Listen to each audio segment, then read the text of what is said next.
to harvest one red snapper per person during a proposed 61 or 62 day season aligned with the summer MRAP waves. 61 or 62 days. Woo. This expanded season would reduce Derby style pressure, improve safety, and allow for meaningful comparison with MRAP data. This proposal is grounded firmly in science. The Southeast Data Assessment Reviewed Update indicates that while overfishing had previously been occurring, the stock is now no longer experiencing overfishing and shows higher than expected recruitment from 2014 to 2021. But our commitment is broader than data alone. As we stand here on this beautiful day, our commitment is about stewardship, about protecting our waters, our lands, and we're one of the few states in the country that have a constitutional mandate to that. Our oceans and waterways provide an important life support system, and SCDNR, along with our partners and stakeholders, provide meaningful, thorough, and timely care for them. In fact, in many ways, South Carolina is a global leader in environment and marine protection. We don't say enough good things about ourselves. Our scientists, our anglers, our families across our beautiful state well understand the value of protecting not only our oceans and waterways, but also our land. This EFP supports that responsibility. By extending the season and improving reporting, we reduce discard mortality, align fishing access with sound science, and create a management path that protects the resource while restoring opportunities for our South Carolina anglers. We also recognize the importance of modernizing fisheries management across the South Atlantic. To be sure, managing fisheries sustainably requires accurate, timely information. Without it, we are unable to provide meaningful solutions. Our state's marine scientists can provide this thorough and meaningful, timely, and reliable data. And this is precisely why South Carolina, alongside our neighboring states, is stepping forward to test new, more accurate data tools under the EFP framework. We are grateful for our federal partners and respectfully ask the Department of Commerce and NOAA Fisheries to approve this EFP promptly so that SCDNR can begin outreach, training, and technical preparation for the 2026 fishing season. In closing, I want to thank our anglers, our partner states, and our conservation community. With better data, better science, and the shared commitment expressed by our marine leaders, South Carolina can protect the red snapper resource while restoring the fishing opportunities our citizens deserve. This time I'd like to introduce my dear friend, passionate, brilliant marine advocate, great statesman, Senator Stephen Goldfinch, to speak on this important topic. Thank you.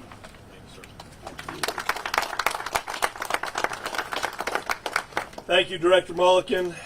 Director Mulliken, you are one of the biggest advocates we've got in the marine resources, really in the entire wildlife division, the marine resources division, everything that we have worked for in Senate Fish and Wildlife, you've been an advocate for, and I appreciate your leadership very much with DNR.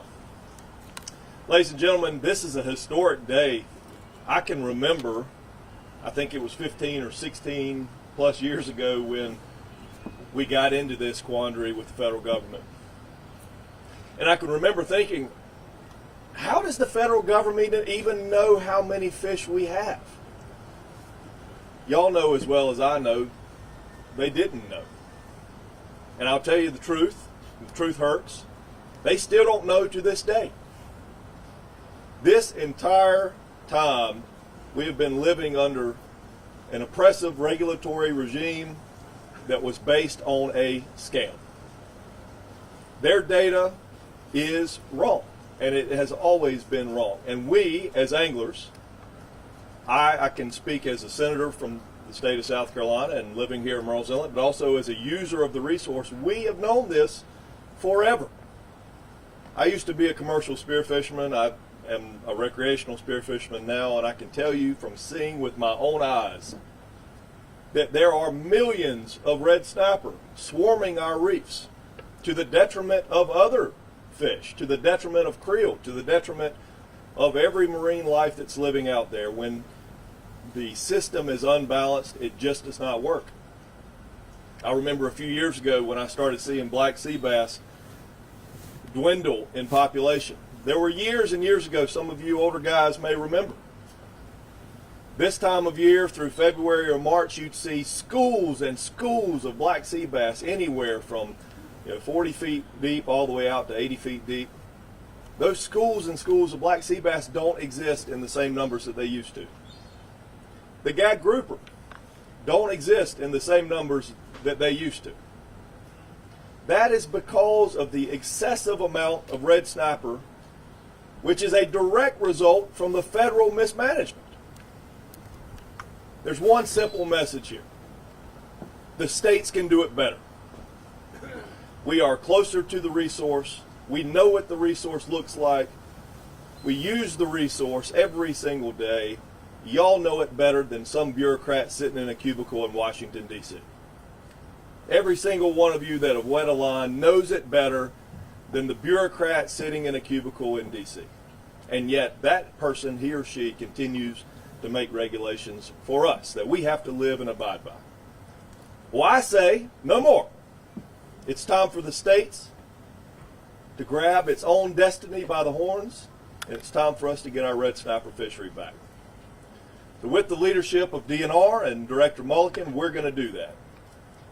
He's just told you we're asking for a 61 or a 62 day red snapper fishery. Y'all, that's going from 1 or 2 or sometimes even none with the weather per year. That is huge. And I thank DNR for their leadership in putting us in this direction. I have spoken to the Trump administration. I have spoken to our congressional leaders and our congressional delegation about this. And I fully expect that Secretary Lutnick and Donald Trump and our congressional delegation are going to push this permit through.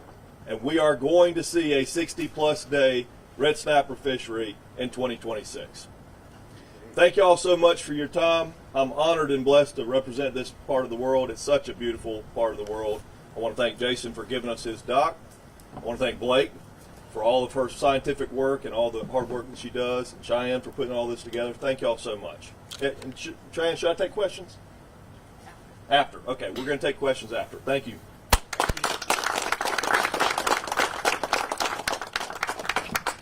I'd like to ask my good friend Geddes Brandon, President and CEO of South Carolina Boating and Fishing Alliance, to come up and offer his thoughts. Thanks for being a guest. Thank you.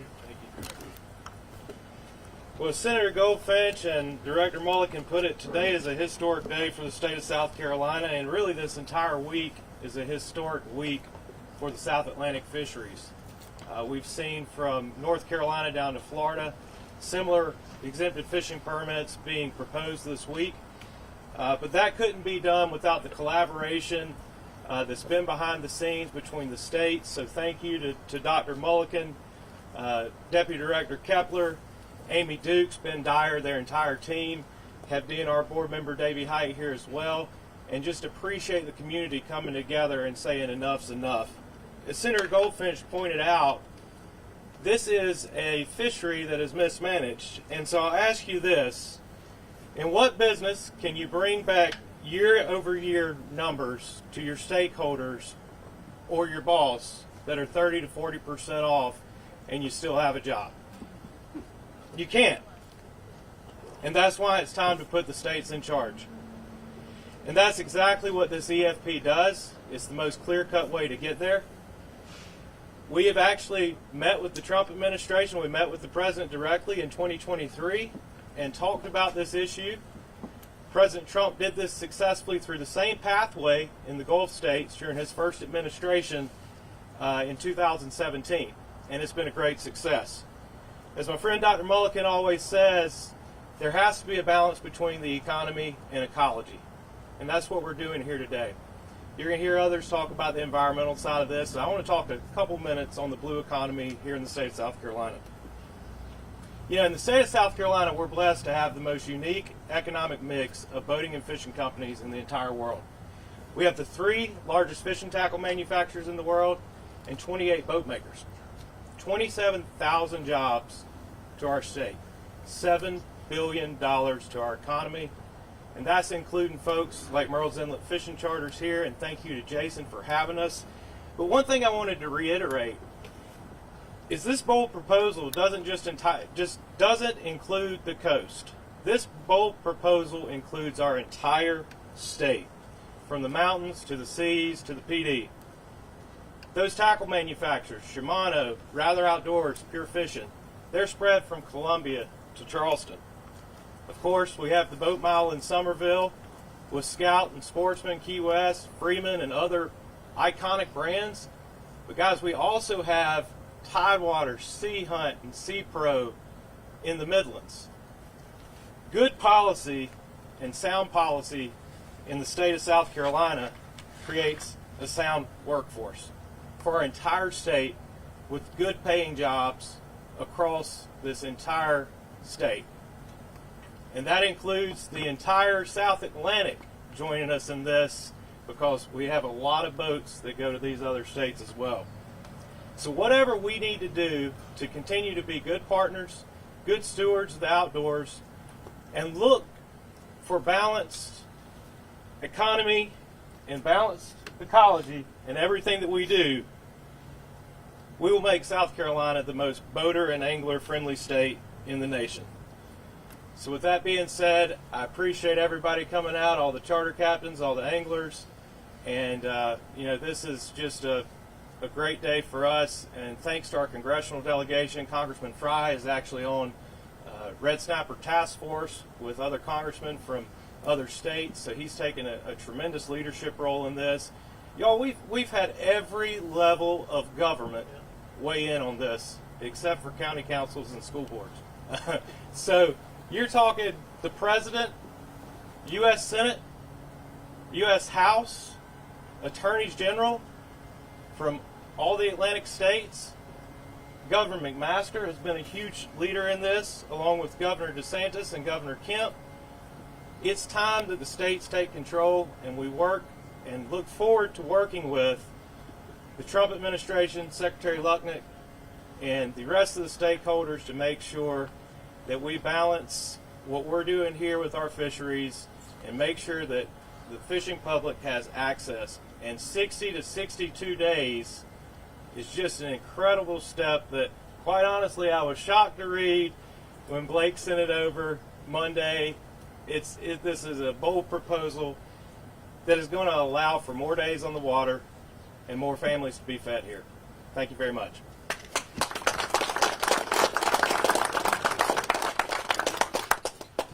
Thank you, Geddes. South Carolina has led the world in dispelling this narrative that you have to choose between economic and environmental sustainability. This is another step of that. And we talk about, you read about it, South Carolina has led with one of the largest emission reductions. We talk about air emissions, one of the largest percentage of private conservation of our land, and our anglers, the original conservationists, are stepping up now, so we're excited about where we are. I want to follow up on another thing he said. We don't say enough good things about ourselves. Davey Hyatt, who's a board member, world champion bass fisherman, Hall of Fame, thank you for coming down here and being this, and thank you for your ambassadorship around the world as you talk about fishing and angling issues. And next, our good friend of many years, Scott and I have been friends since I had hair.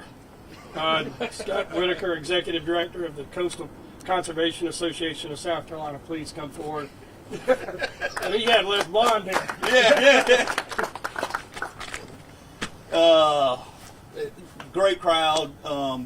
Thank y'all all for coming out today. I'm going to do something I don't typically do. I'm going to read because this is a momentous day, and I don't want to try and miss anything. So thank y'all. I am Scott Whitaker. I've been Executive Director for the Coastal Conservation Association of South Carolina for 26 years. And it's an honor to be here on a beautiful day to join this announcement. Just to the left over my shoulder, I don't know, probably 500 yards or so, I was a barefoot kid with a boat and a bicycle, and parents and grandparents that gave me the freedom to roam this inlet. And believe it or not, Merle's Inlet used to have some dirt roads in it. And I get to run, they gave me the run of the place as a kid. My grandparents happened, they ran Captain Dick's Marina, for all you guys that remember that, for 15 years or so. So it's it's a pleasure to be here today and make this kind of an announcement in this location. I want to thank Senator Goldfinch for his dedication to this issue, starting from when we began having this discussions, as he referenced, some 15 years ago, maybe when you were still a House member, we were talking about that. And we wanted to figure out how we could undo this knot of bad federal process that was strangling recreational access, and how we needed to move to state data collection and state management. I want to thank him for his steadfast leadership getting meaningful language through the General Assembly. And of course, our good friend, we're excited to have Dr. Mulliken here today. I've known him for probably 3 decades now. And he used his vision and his wisdom to quickly grasp this issue and his direction at the agency level to take on a huge new responsibility like what we're asking in this EFP. I also want to thank a lot of other people that everybody's mentioned already, to our governor, our congressional delegation, attorney general. Thank you all for hearing the voices of Palmetto State recreational anglers and engaging in the issue to bring about this path forward that we're now going to undertake. And I also want to recognize the dedicated staff of the Marine Division. Deputy Director Blake Kepler, who is here, Ben Dyer is with her. They are a talented team. We know them, they know us, and we all knew that we could do a better job than the results the current management process was providing. I'm positive that we're about to leave an era of chaos behind and finally get down to reasonable management that is understood by the angling public, management that provides the greatest access to the red snapper off our shore, all with wise stewardship and sustainability and conservation in mind. The recreational fishing community has long advocated that natural resource management often works best at the state level, that they are the best managers of our state's incredible resources. The recreational angling community knew we were asking a lot, but we also pledged to work with our state managers and legislative leaders however they need, and we will do our part to make sure this is a success. We look forward to working with the state on the implementation of this plan to enhance public access, provide valuable scientific data, and improve long-term fishery sustainability. With the submission of this ESP, we ask that it be approved as submitted. South Carolina has a path forward to balance marine conservation and public access with a management system that is timely and adaptable. This alternative management approach provides a proven model in the Gulf to improve public access while ensuring proper conservation of our marine resources. South Carolina has an enviable sporting heritage and a reputation for being conservation leaders. I'm going to go off script real quick and just say I've had the privilege for 26 years to travel around the country and interact with many state agencies and wildlife departments. And the Department of Natural Resources in South Carolina always gets high regards and high marks in everything that we do. So I'm very proud that I get to go and spread the word of what we do in the state of South Carolina and represent the history that we have. So I'm excited about this. I'm excited about the future, and all of us at CCA South Carolina are grateful to everyone who has worked on this. Thank everybody for giving up their time today and showing up. This is a very exciting moment for recreational fishing and for the management of fisheries in the state of South Carolina. So thank y'all very much. Thanks everybody for coming out on this beautiful day. I think that we were going to allow for some interviews afterwards. Senator, you can stick around. Cheyenne, and we're just going to conclude it. And thanks everybody for coming out. Look forward to enjoying some of this beautiful weather with you. And if you're ever looking for a fishing partner, look forward to seeing you out on the water. Have a blessed day, everybody. Thanks.